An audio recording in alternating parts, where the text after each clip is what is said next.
So Cyril, you watched me play today. We've been doing some training all week. Hmm. It's been an exciting 4 or 5 days that we've had together, and you've been working on my game with me, and we actually got to enjoy my first hole in one together as a result of Cyril's Yeah. training. How I think that was pretty amazing. Can you describe what it was like for you just to see me?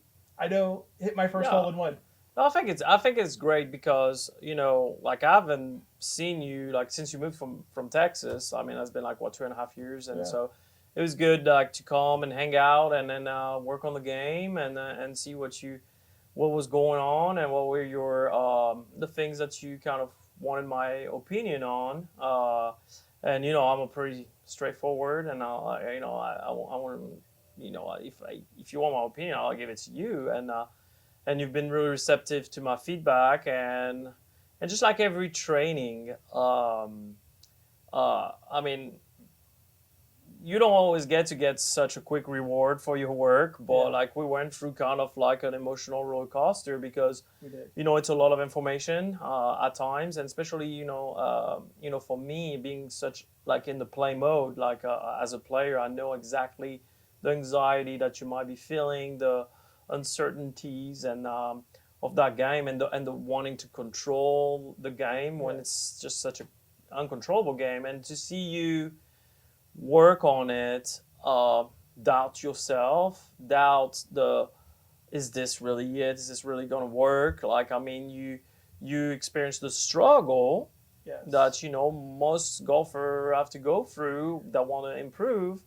and then today we just work on giving you the proof that's kind of like it was cool to get on the track, man, and just be able to see that hey, I'm actually doing it, yeah, and it's just a validation, and I yeah, think that gave you a little bit of the trust, and yeah. we went out there, and yeah, you got your first hole in one. That's pretty special to watch. It was pretty awesome. Yeah, It was a sandwich. It was 84 yards, and it was hopping probably in the hole. I think we saw the pitch mark, yeah, yeah. and Nice. it was in the hole. It was great. So you'd been kind of coaching me online Uh-huh. because we hadn't been able to see each other Yeah. with the distance, and we were hitting balls into the net, and I was struggling on the course, and I was trying to hit a shot that I thought was the right shot that I needed to hit, but you kind of knew better. You knew that my patterns were more of a fade pattern, and we could hit really tight shots. Can you, for a player that knew that was coming to you and telling you that I want to hit one shot, and you knew it was kind of wrong, you had to get me in this self discovery mode. Like, Yeah. can you tell me how you did that? Well, yeah, because I think there's like nothing worse than just telling somebody like this is how you have to play golf. I mean, there's so many ways to play this game. Like, who am I to tell you like, oh, I want to hit a draw and I'm feeling the draw. Like, I have to get you to, you know, find out for yourself. And I think like if I came out and tell you, no, Rick, this is not good. We need to hit a fade. Like, well, you've been working on that shot for quite some time. You would have probably felt like very, um, it probably have hurt your feelings, or it would have probably, that would have not been the best way to start on this. And what I look at it, the way I look at it, like I would love, I've always been like a draw natural pattern that turns very quickly in the hook for me because I rotate my forearms and my hands quite a bit. So for me, I would love to be able to just hit beautiful tight draws all day. I just know that for my sake, I need to hit more of a fade, right? To just kind of even me out. I think we just all have body type, past injuries, things that kind of preset us into a certain pattern of body movement. And yours, I've always thought was more of a fade. Like you tend to, aim a certain way, naturally a little bit open. You tend to, be somebody that likes to kind of hold the face off a little bit. Mhm. So everything that kind of somebody that plays a cut kind of has. And so for you to try to play that draw, I think you got lost into the some releases that were very uncomfortable for you, and that you felt probably, yeah, I can do that on the net, I can do that on the range, but then you put a target, a wind, a scorecard in your pocket, and it was just you were just It's too so much. like a fish out of water kind Yeah, of thing. And then I think like what happened is like your alignment started to shift further and further right, and then Ball got back. oh yeah, Everything. I mean, yeah, everything and changed. you start seeing the fat shot. Really tried to Yeah, manipulate things on every swing, and rather than just going with my natural talent and just my natural ability to just release. yeah, So I wanted to talk about as well after the hole in one. We obviously had another hole because it was the fourth hole. Yep. And so on the fifth hole, we had a shot, and it might have been the best shot I ever hit in my life. yeah. Right? Could you describe what you Well, felt the like at that adrenaline was moment? probably pumping then yeah. because after the first all in one, yeah, I mean it was like, and it was not an easy shot because I mean it was downwind, but it was like the worst of downwind. It was like left to right. So for a right-handed player, left to right wind is always a delicate wind. I feel. And what was cool is that you committed to your fade. You didn't try to work it against the wind or try something special. And you got there, and I just was kind of like looking at the target and kind of looking at what was going on. And the next thing I know, I mean, I hear the sound, and I was like, oh, wow. It's like, that's more the sound that I hear on a weekly basis. That's not like, and so that was really cool to see, you were able to back it up right after that. Like, it was just, and you had like a near hole in one, like actually on your, I mean, it was On like the the second second hole. Yeah. So, I mean, it was like, just like, okay, things are, for me, to see that, I was like, okay, like now we're getting somewhere, the kind of like everything is kind of taken. We're starting to see more good shots, and the misses, which is for me what's the most important, because we can easily get caught off like, yeah, the fun and the pleasure is on the great that shot. I mean, that feeling, that's why you go and play golf. Like even if you make it once a week, like you're kind of lucky. Like I mean, it's even on my level, it's kind of rare that you get that pure one. But what you gotta look at is more, hey, what's the miss pattern? Oh, now we're hitting greens when we're missing shots. I think now, we hit 6 greens out of 9. I mean, we hit a lot. Now of we're greens not in water. Now we're not looking for golf balls in the rough and out of bounds. So that's where the game starts becoming enjoyable. Is when your great shots are pure, but it's when those misses are more on one side of the course. Then you don't have the double miss. Then you're not dealing with contact, direction, and then that's where like I think people start getting very frustrated with the game and start going into finding the solution. And most of the time, honestly, like by experience, you gotta look into the fundamental first before talking about movement pattern. Because in your case, we've seen it. Like you started aiming so far right that it created movement patterns. You got long across the line, flippy. You had to start throwing yourself backward. The second you start aiming where your intended shot is, all of a sudden that club got in the perfect spot at the top, and the body moved a lot better. So it's just really cool to see you be able to execute on the golf course. It's one thing to hit those shots on the range. Yeah. It's another to execute Especially on the course. making a change for me. So I've been probably chasing this draw the last 2 years that I've been here, and had some success but some failures. Well, tell us why you were chasing the draw. Well, distance. All the people out there. Yeah, I mean, distance. You want to hit the ball further because that draw spin's supposed to be better for you. But at the same time, when we were looking at it, it's been raining all week. So that's why we haven't been able to bring you as much footage as I wanted to during this session with having you here. But we were on a wet range, and we were hitting balls. And at Nancy Lopez, right? And we sort of had this epiphany. We're watching these shots go in the water because there's a water range. And I'm hitting, I think it was 8-iron at that point, maybe 9-iron. And they're kind of short. And I'm like struggling to turn them over sometimes, leaving it open. And then all of a sudden, I think you said, what if we just hit the fade? I'm like, yeah. I had enough at this point. What do we have to lose, right? It was 2 days of trying to get you to be. I'm like, I wanted you to give up on it. Let's just hit one. Let's it needed to come from you, though. Let's just hit one the different way, right? Yeah. And I'm like, you know what? Yeah, at this point. And then flush. Stripe. Yeah, and then they were going further because I was flushing them.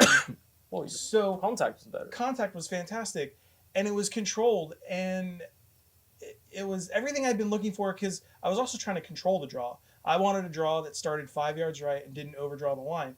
I had very high expectations of what I was looking for with my iron shots. But in order to produce that on a regular basis, it requires an incredible amount of timing and effort and work. I feel like I don't even have to work as hard on the fade. I mean, because to make a swing change like that, it might take people 6 months or a year. And today, I mean, I was flushing shots. I felt like I had control of the golf ball again.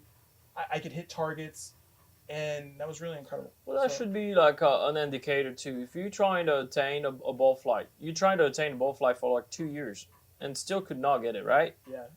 Then you revert back to a fade, which is your natural, and it took you literally 5 shots. Yeah. And then it was back, and you're back at like flushing it on the course, having your first all-in-one.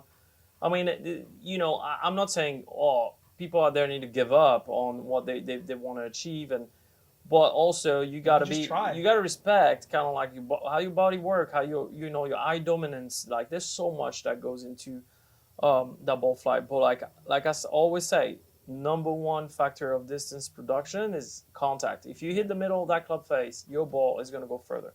Did you hit a fade, a draw? Doesn't matter. I would love to be able to get out of bed and hit a tight draw, beautiful, and control it on demand, because it is a stronger kind of ball flight. But then you get on tour and you also realize, okay, well, I got a fade lens a little softer, especially with irons, and I can hold greens with 5 and 4 irons, which with draws it was harder for me. Yeah. And when it comes to tee shots, honestly, I mean, you see some of the biggest hitters, they hit a fade because it's more controllable, and they still hit it plenty out there. Yeah. Now, it's always nice to know how to hit that high draw. I mean, you just can put the tee up a little bit to take some of the spin off, and it's easier to turn right to left. And then whenever you really want to find that fairway finder, you just put the tee all the way down and hit it low on the face, and it's a little cut spinner. And so that's the kind of little things that people don't really are taught, and the little simple little stuff you can implement on a golf course, just like we've talked about placing yourself on the left side of a tee box or the right side of the tee box. Yeah. How it opens or closes a hole for you for your ball shape. Like those are little things that all of us are doing out there. Yeah. And it's become almost so subconscious that it's like we're not even like, we look at a hole and now we already go put the tee where we feel like we need to, and the height and all that. So I'm one of those people too that always says that you don't have to have a 120 mile an hour club speed to have a good short game. So I think everyone can have a tour quality short game, assuming they have the right information to execute the technique properly. Would you agree with that? Like, how do you feel? Don't you think most people could save shots with having a good short game? No, I mean, of course. I mean, especially, at the amateur level, like you miss quite a few greens. So, in general, not just me. No. It's just in general. And knowing that you have a good short game to rely on takes pressure off your irons, and which actually, helps you hit more greens. It's just kind of like it goes from the green back to the driver kind of thing. But yeah, short game. I think a lot of short game. I've always had a really good short game. I've been blessed with good, feel around the greens and good hands and how to use kind of my hands and how to use the bounce and the loft to my advantage and all that. But it's also a lot of work, a lot of curiosity on like how do I hit this shot, and a lot of like growing up like in Europe, like for some reason, like when we're playing with friends, like it would be always chipping contest, and we'll try to chip it out of a bench, out of a concrete, like a hole, all that. And it was like always this competition, but also this creativity, but needing a result.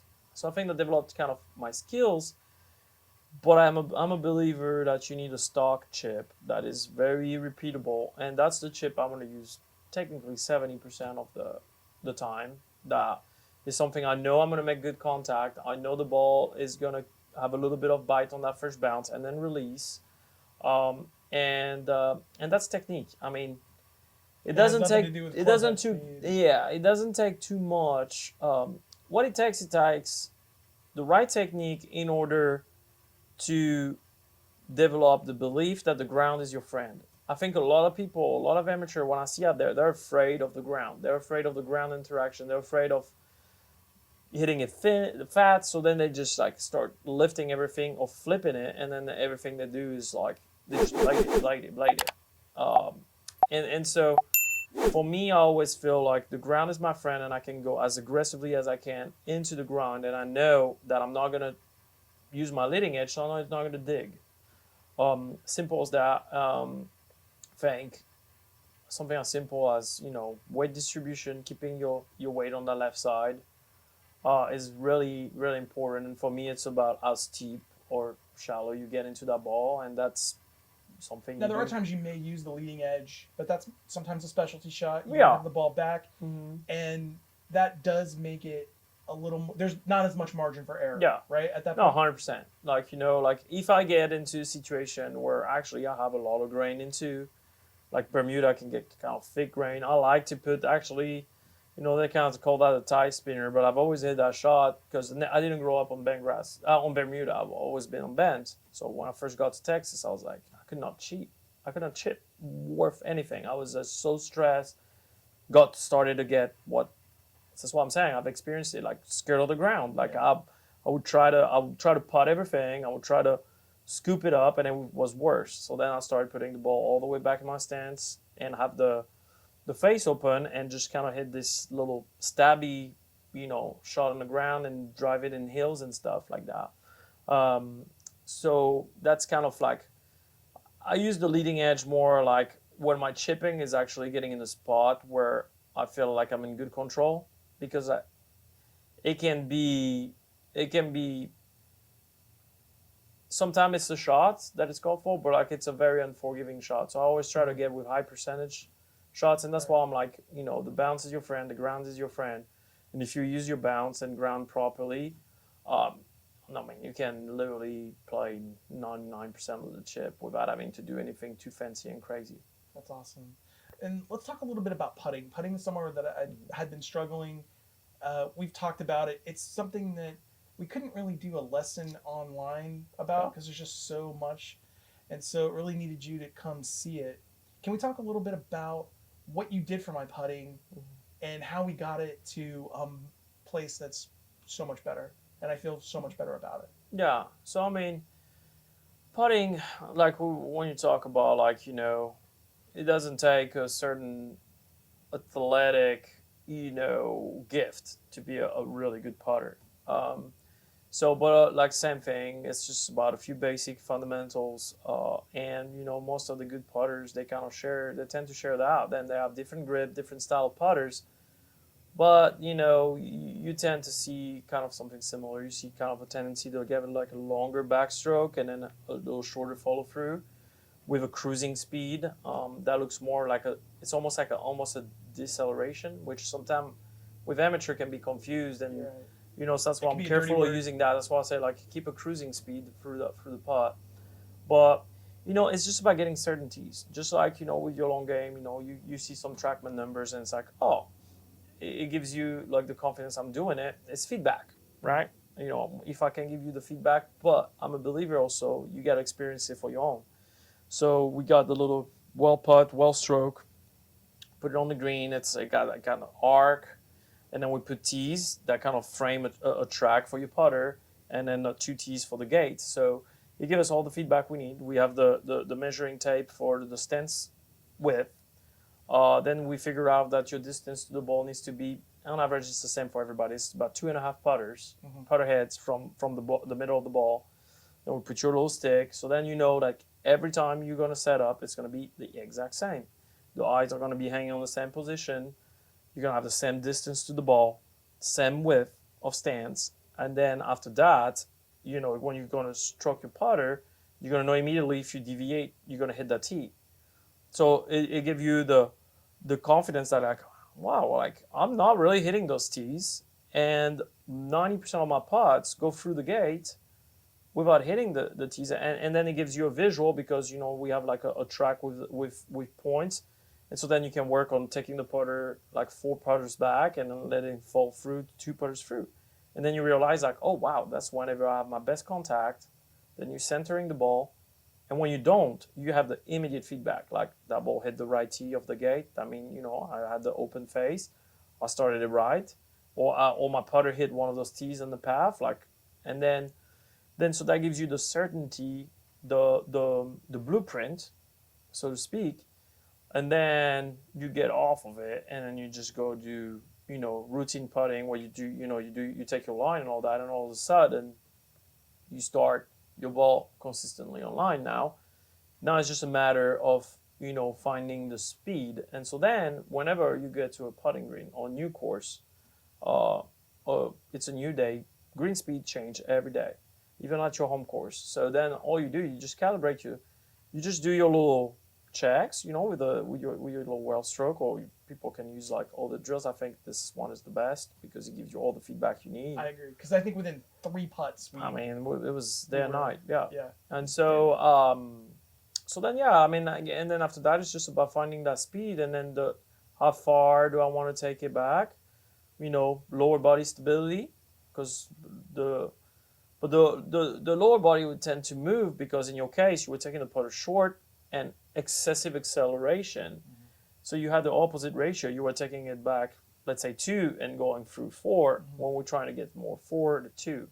Yeah. And when you watch on TV, it's like almost look like the putter's falling in the ball, and they have a very, it's not a hit, but it's like they just, there's a little hit to it, and then that putter stops.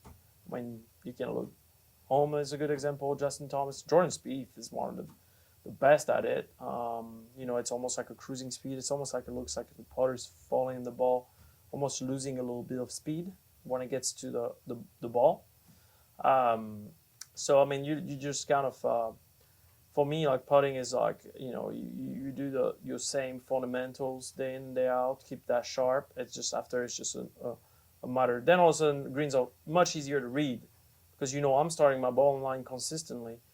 And then you find your speed, and then it's just a matter of just matching the two, and you should start making a lot more putts. Yeah. Well, hopefully we'll be able to bring you more from Cyril, although the weather has not been kind this week.